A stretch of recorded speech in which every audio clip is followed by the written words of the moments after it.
Nashville. This is NBC Nightly News with Tom Brokaw in New York, Roger Mudd in Washington, and commentary by John Chancellor. Good evening. If President Reagan and his new Secretary of State had any hopes of creating a Palestinian homeland, the hopes were broken today. Israel's Defense Minister Ariel Sharon, visiting here in Washington, said there already is a Palestinian state, Jordan he called it, and that Israel will never agree to a second one. Fred Francis reports. Israel's boisterous defense chief, not known for his diplomatic charm, was blunt today about telling the Reagan administration that Israel would not budge from the occupied territories of the West Bank and the Gaza Strip. Sharon met with Defense Secretary Caspar Weinberger first, but it was during his 85-minute session with Secretary of State George Shultz that he talked the toughest. Shultz, who is trying to formulate a broader plan for a Middle East peace, which would solve the Palestinian problem, needs Israel's cooperation. But Sharon said flatly that while Israel would negotiate autonomy for the Palestinians in the occupied territories, that autonomy would never mean a Palestinian homeland on the West Bank. There is a Palestinian state. Jordan is a Palestinian state. Israel never agreed and will never agree to a second Palestinian state, and I made it very clear again today. That is interpreted by many to mean that the Israelis plan to hold on to the West Bank and the Gaza Strip. Sharon's intransigence has given Secretary Shultz a reference point, if he ever needed one, on future Israeli policy. Shultz has made the Israelis nervous in recent weeks because he has said he believes the Camp David Accords are, quote, flexible and open to interpretation. The Israelis have interpreted those remarks to mean that Secretary Shultz is pushing for a Palestinian state. He hasn't said that, but he has the Israelis on the defensive, and according to one source here, that's where he wants them. Fred Francis, NBC News, the State Department. Israel's ambassador to the United States, Moshe Aaron, said today in Washington that his government's defeat of the PLO dealt a blow to the solar plexus of the communist world. He said the stock of the Soviet Union in the Middle East is down to zero and that the only power of any consequence in the region is now the United States. Defense Secretary Weinberger will see for himself next week. He's leaving Tuesday for Beirut to meet the 800 U.S. Marines there and then visit Lebanon, Egypt, and Israel. Tom? In the Middle East today, the first overland withdrawal of Palestinians left Beirut for Syria. These were members of the Palestine Liberation Army, which is commanded by Syrians. More now from Keith Miller. For 2 days, the highway has been too dangerous to travel. Today, Italian peacekeeping forces led the way for the first overland withdrawal of Palestinian fighters. There was no ritual shooting, no chanting of victory as the convoy passed Israeli checkpoints. Christian civilians stared silently. The Palestinians remained defiant. The quiet as they left from Israeli-held territory did not last long.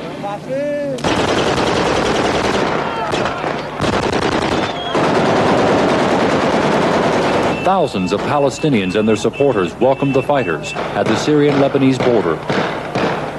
Some 1,500 fighters from the Palestine Liberation Army were welcomed home as heroes. The PLA was created by the Syrian army to fight in Lebanon. Many of its officers are Syrian. They were coming home. From the border, the convoy stretched for miles as it wound its way through the rugged hills near Damascus. The convoy stopped at the village of Catania, near the PLA military base. Families were bussed here to greet the fighters. Palestinian army Mustafa Hamadi boasted that he killed many Israelis. Some of the fighters said first they would rest, then they would return to Lebanon to fight. Oh, thank you. Keith Miller, NBC News, Damascus. PLO Chairman Yasser Arafat is expected to be among the last to leave Beirut, and his final destination still has not been confirmed. Nor will PLO spokesman talk about the way that he'll go out for security reasons.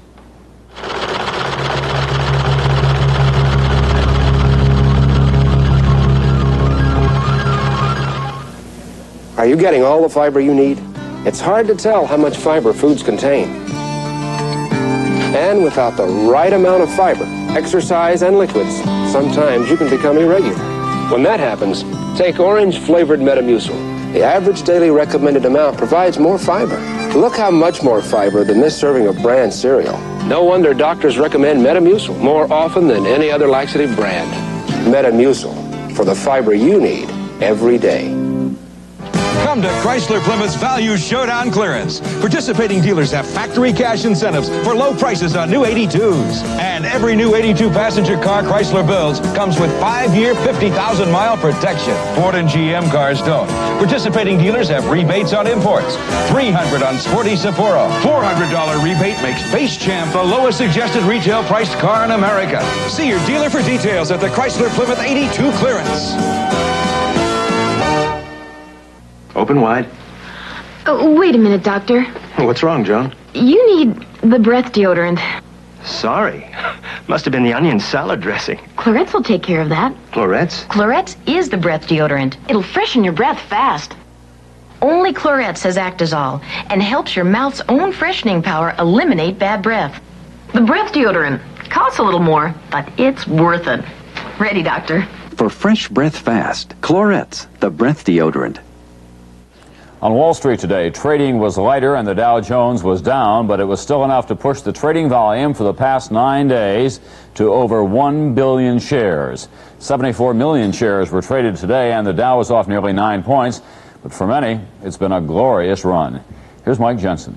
The great bull market rally that began 2 weeks ago ran out of steam today, but in the meantime, history has been made and quite a few fortunes as well. 2 weeks of frenzied trading. The Dow Jones average up almost 100 points. Small investors loved it. You clear $400 or $500 or $600, something like that, and go home smiling and feeling happy about it. Well, I would say that I've made a gain of about 10 to 50% on my portfolio in utility and bank stocks. I bought some stock last week and sold it this week, so I made a few $100s. Many stocks went up 10 or 20% in 2 weeks, some even more. Zapata Corporation up from $12 to $15. IBM from $63 to $69. Digital Equipment $62 to $79. Pension funds covering people like New York City's police showed enormous gains in their stock and bond portfolios. The New York City pension funds have got to rank among the very biggest in America. They're worth $16 billion today, and as the result of the bull market of the last 2 weeks, we've made $1.5 billion. Some of the biggest profits on Wall Street have gone to the brokers. They get paid a commission on every share of stock that's bought or sold. And in the last 2 weeks, the volume of trading has just about doubled. At Shearson American Express, they've been working around the clock. I've been in Wall Street now for 23 years. This is something that we have never seen before, but we hope we see it again and continue to see it. Analysts say Shearson's commissions from selling stocks have leaped from $5 million a week to $10 million a week. All over Wall Street, brokers and traders have been anchored to their desks, riding the tidal wave. They're hoping that today's lull does not mean the rally is over. Mike Jensen, NBC News, New York. Gold, which has been going up with the stock market, today went down. It closed at $403.10. That's a drop of $24.20. Roger? The recent economic news has created a feeling of movement and upswing, which in turn has generated a sense of optimism. But the National Association of Business Economists took a cold analytical look at the economy and saw a long road out of the current recession. Economics correspondent Irving R. Levine reports. Higher unemployment than projected by the Reagan administration, slower economic growth. Those are some of the forecasts by economists like these who advise American corporations. We haven't reached the recovery stage. We may be moving along the bottom toward recovery.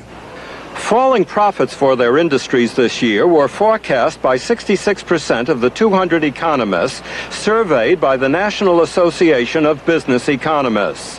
Where the Reagan administration predicts the economy will grow 5.2% the second half of this year, the economists foresee less growth, only 2.7%. The Reagan forecast, an unemployment rate of 8% the end of this year. The economists predict 8.7%.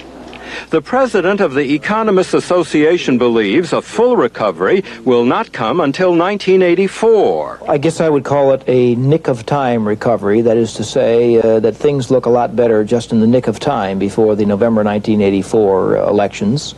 In other words, the real momentum gets underway in late 1983, and by the middle of '84, it's clear to everyone that things are looking much better. The survey is important because it reflects the views of economists who advise corporations on investment and hiring. Their pessimism affects business decisions and thus could slow the recovery. Irving R. Levine, NBC News, Washington. President Reagan will veto tomorrow a $14.2 billion supplemental appropriations bill. Judy Woodruff says the president plans to denounce the measure as budget busting during his weekly radio broadcast from his ranch in California. The bill contains money for military and civilian pay, as well as $350 million the president wants for aid to the Caribbean. But White House aides say privately its priorities are wrong. It cuts almost $2 billion from defense and adds almost $1 billion for domestic programs.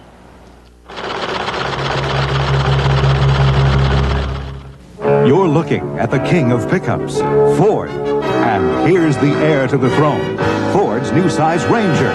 As you can see, Ranger's smaller than the King, but it's built like the big one, with tough twin I-beam suspension and strong double-wall box sides, and the widest cab of all the small pickups. But Ranger saves like the small ones, with gas mileage ratings this high. Long live the King. Long live Ranger. Save hundreds during Ford's factory-authorized clearance sale now. At the Knoxville World's Fair, we laid this carpet to prove that Woolite self-cleaning rug cleaner with fiber pelt keeps rugs cleaner longer. After the crowds dirtied the carpet, we cleaned it with fast, easy, no-scrub Woolite. Later, when the crowds dirtied the rug again, all it took was a vacuuming to get it clean. Because Woolite has fiber pelt, which keeps rugs cleaner longer. So get Woolite self-cleaning rug cleaner with fiber pelt. Makes rugs easy to clean, hard to dirty. I know this Hart's 2-in-1 plus reflecting flea and tick collar really saved my cat's life, because I was driving the car that almost hit her. I was about a half a block from home. I don't know how she got out, but all of a sudden I saw a bright glow up the street. Her Hart's collar was reflecting my headlights. Thank goodness I had time to stop.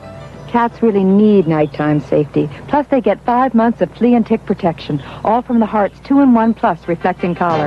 Now the famous Hart's flea and tick killer can be a lifesaver too.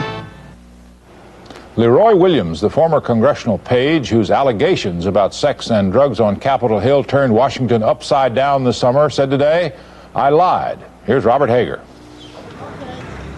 Williams' sensational allegations of sexual encounters with 3 congressmen drew national attention last July and touched off investigations by the Justice Department and 2 House committees.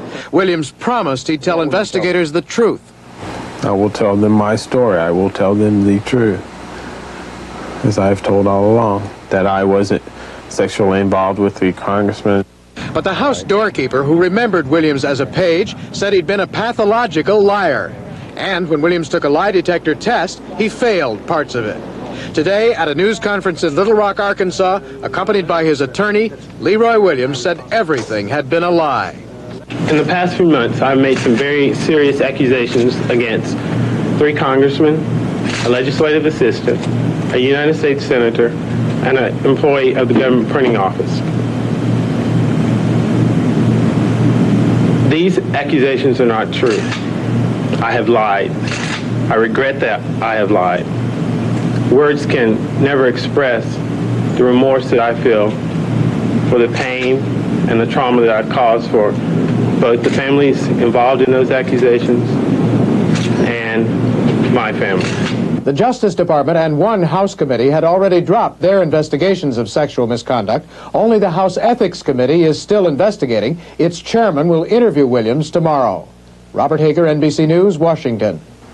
A federal grand jury in Brooklyn today reopened its investigation of Labor Secretary Raymond Donovan's alleged ties to organized crime. NBC correspondent James Polk reports that one of the witnesses called was mafia figure William Maselli, whose son was killed Wednesday in a gangland-style murder. The elder Maselli, now in federal prison, was president of a construction firm that was a subcontractor for Schivoni Construction, which is the firm Donovan ran before he was appointed by President Reagan. Tom? The Mexican government announced today that it's going to try to limit the basic goods that a United States citizen can buy in stores just south of the border. Since the peso was devalued early this month, the worth of the dollar has doubled against the peso. That means bargains for people with dollars. Dan Molina reports tonight the peso problem also has increased northbound traffic. Along the Rio Grande near El Paso at dawn, This month, while the peso has been plunging in value, the number of workers crossing the border illegally has increased dramatically. On Tuesday of this week, the Border Patrol arrested 1,205 Mexicans just in the El Paso region, and that's a one-day record. It's estimated that total arrests for the month will be 30% over those for the same period last year. For every Mexican that's caught, however, officials say as many as 4 others may be getting across successfully. What sort of work did you do in Mexico? For a long time to no work in Mexico. For a long time you haven't worked? No. No work in Mexico is the story of most of these people. The country's unemployment rate is 40% and climbing. Most of the workers crossing illegally expect to get jobs as laborers on nearby farms. They can earn about $20 for a day's work. Going into the United States illegally becomes worth the trouble and the risk the minute a Mexican gets back here across the border. For these Mexicans, dollars will now buy more than twice what they would just a month ago. It now takes Border Patrolmen only 2 or 3 hours to process Mexicans they've caught crossing illegally and bust them back. See you later. Most of these people say they'll be heading for the river again tomorrow. Dan Molina, NBC News, on the border near El Paso. The military attaché at the Turkish embassy in Canada was assassinated today in Ottawa. Attila Altakat was shot at least 13 times as he sat in his car at a stoplight on Ottawa's Embassy Row. Anonymous caller said an Armenian terrorist group, which has attacked a number of other Turkish diplomats, was responsible. Altakat's daughter said the family has a bodyguard, but her father rarely rode with one. Spain's Juan Carlos today interrupted his vacation to authorize a call for new elections in that country, a development that is expected to give Spain its first leftist government since the civil war there in the 1930s. Spain has severe economic problems these days, 14% unemployment, 15% inflation.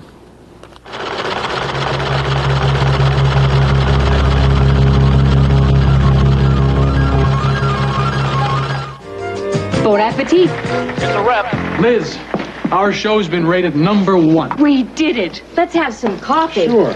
Whoa. Only half a cup? I thought you loved coffee.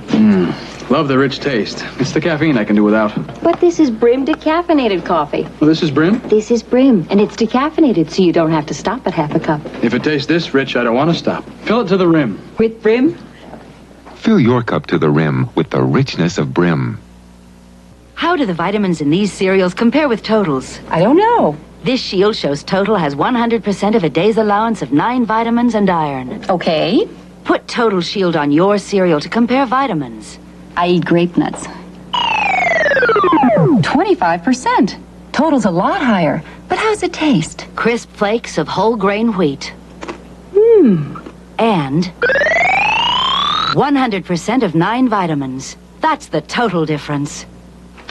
Place won't be the same without you, Helen. I could stay on a few more years. Many Americans retire with only a gold watch to show for their service. As one of the country's largest insurance companies, Century is helping corporations offer their employees more.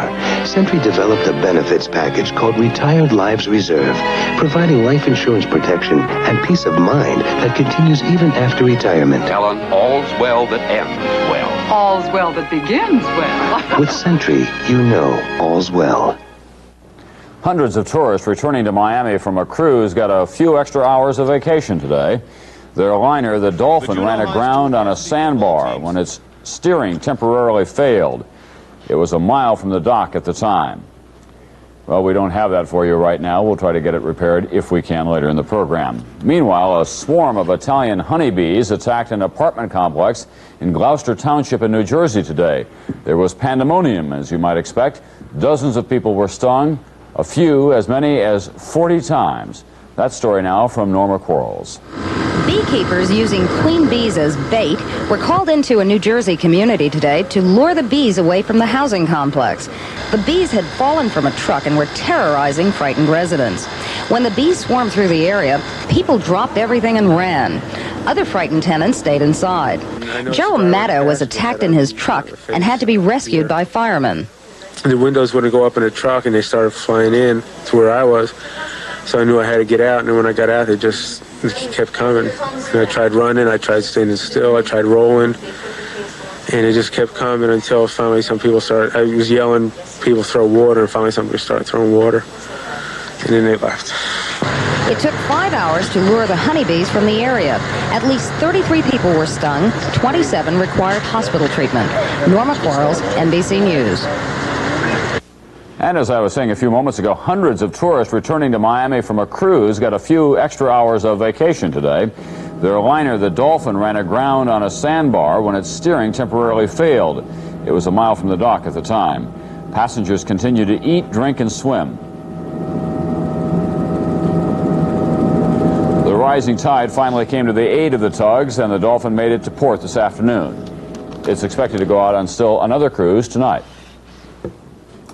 Forbes magazine is coming out with its periodic list of American billionaires, and not much has changed. Most of them have earned their fortunes in oil and real estate. But as John Chancellor points out in his commentary tonight, future lists of billionaires could very likely contain the names of some whiz kids that he's been watching. Can you get rich, really rich, in America these days? You can, despite all the economic troubles. When we looked into this, we found, not surprisingly, that a lot of the people who have made it big in the past 10 years are people who understand the technology of our time. High-tech, computers and related products.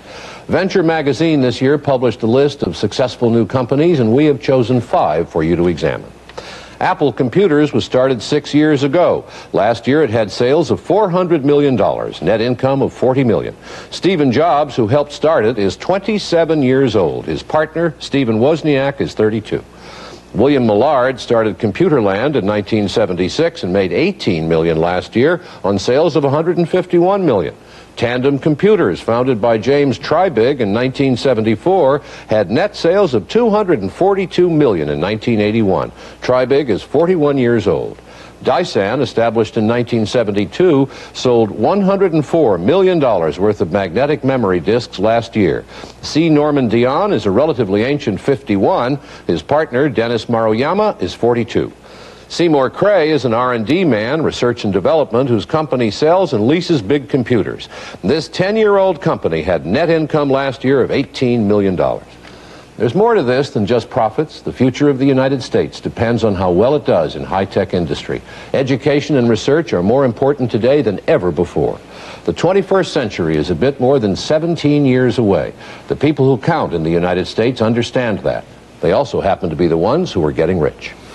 That's it for me this August. I'm off on a vacation, and I'll see you in September. Tom? Time, John.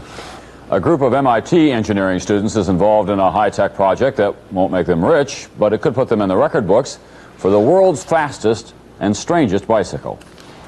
The bike is 40 feet long, and all 5 riders worked very hard. The object, to set a new world speed record for human-powered vehicles. That record is now 62.93 miles an hour, and this centipede with wheels already has hit 45 in early trials. More than 100 volunteers have spent a year on the project.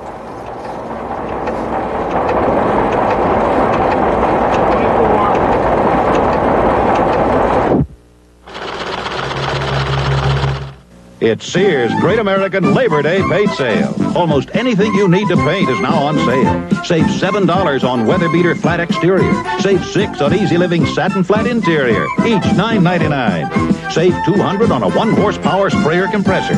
Save 20 to 50% on selected floor and texture paints, Weather Beater latex stains, brushes, rollers, caulking, ladders, and more. Almost anything you need for Labor Day painting is on sale. You can count on Sears. Open a bottle of Masson Light and you'll find one thing missing: the calories. Presenting the delicious taste of new Masson Light Rosé. A wine that's true to its proud heritage, but with 1/3 fewer calories. Smooth and delicious, we've captured the grape's rich flavor, but left 1/3 of its calories behind. Taste new Masson Light Rosé or Light Chablis. Masson Light, a wine whose time has come. Paul Masson will sell no wine before its time. Dawn, a few miles from Stuttgart. This Mercedes-Benz test driver is enjoying his work, demonstrating the latest high-performance Mercedes-Benz turbo diesel, the 300D turbo diesel, demonstrating its 45% boost in power. its smooth, vivid response. And demonstrating, here on the roads near Stuttgart, that there is no better performing diesel sedan in America than the 300D turbo diesel. Ricky Henderson of the Oakland A's is going for 119 tonight. The young outfielder steals bases so methodically and effortlessly that stealing his 118th in Milwaukee last night came in the first inning and took only 3 seconds. Hey, let's go to the videotape. Henderson led off with a single and then streaked for second on a pickoff play by Brewer pitcher Mike Caldwell. That steal ties Lou Brock's record from 1974. Henderson still has 30 more games this season. His nearest American League competitor, Garcia of Toronto, has stolen only 47 bases. What every high school football coach dreams of is a big, strapping 180, 190-pound 10th grader who can play guard or tackle. At the Juneau High School in Milwaukee, the coach has found one. Here's Emery King. The Juneau High School varsity football team suiting up for morning practice in Milwaukee, or at least most of them. Meet starting tackle guard Judy Jackson, who gets a dressing room all her own, a baseball catcher's pad for the front, and a rubber band for the hair. Meet 5 feet 9 inches, 185 pounds of determination, and the first female to play varsity football in the state of Wisconsin. But the special treatment stops outside. Once on the field, Judy becomes JJ, and she's treated just like any other player. Straight ahead. Straight ahead. Lord. I don't want to see anybody helping her off the ground. Nobody gives her a hand. She has to carry her own weight. She does, although her teammates are sometimes a bit reluctant to give her a chance. It's kind of hard to just run up and hit a girl with all I can hit her with, like I hit the fellas here. It's kind of hard to hit her like that. I just can't do it. But most of the players agree that she's trying hard. The question is, will she stick it out? Past the scrimmage game, she'll realize what football is all about. I'd say no. Her odds are against her. But numbers are in her favor. The school is so small that the coach took just about everyone who came out this year. I'm happy we have a team, an added plus for a 185-pound lineman. I love it. These first days are tough for JJ because she didn't follow an off-season training program. Now she's paying for it. She believes any other girls interested in football should be in good shape and be determined. They said that they were going to hit me hard and stuff like that. That made me mad. I figured if they hit me hard, I'd just hit them hard right back. JJ Jackson says she's going to stick it out despite the skeptics.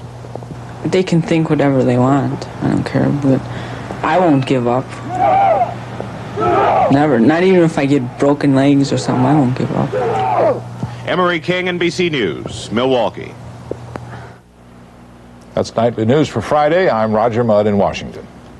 I don't know what to say either, Roger. I'm Tom Brokaw in New York. From all of us at NBC News, have a nice weekend.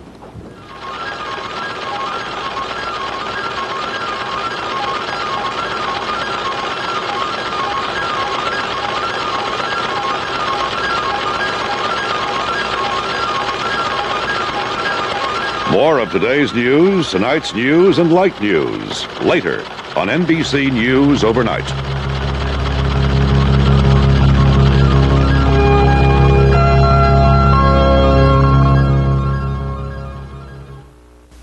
She won your hearts in Shogun. Now Yoko Shimada returns in a powerful 3-hour Chicago story. A frightened immigrant caught in a whirlpool of drugs and black market babies. Take my baby! And murder. I only want to save my baby. She's guilty. What do you get pleasure out of separating mothers and babies? Is that it? Friday at 8, 7 Central and Mountain. Coming up in just a minute on The Scene at 6, a local judge says Tennessee's DUI law is unconstitutional. And a flood assistance center opens in Smith County, even though it may be next week, before victims know whether they will get federal aid. Also in the news tonight, the Grand Ole Opry loses a court fight over its name. And Terry Merriman reports on a different type of accommodation being offered to tourists who visit Nashville. These stories and more news coming up on The Scene at 6. I used to say Datsun, but I wanted better gas mileage. Now I say S. The Chevy S10. I used to say Toyota, but I wanted more head and leg room. Now I say S. I thought about Ford small truck, but I wanted V6 power. Now I say S.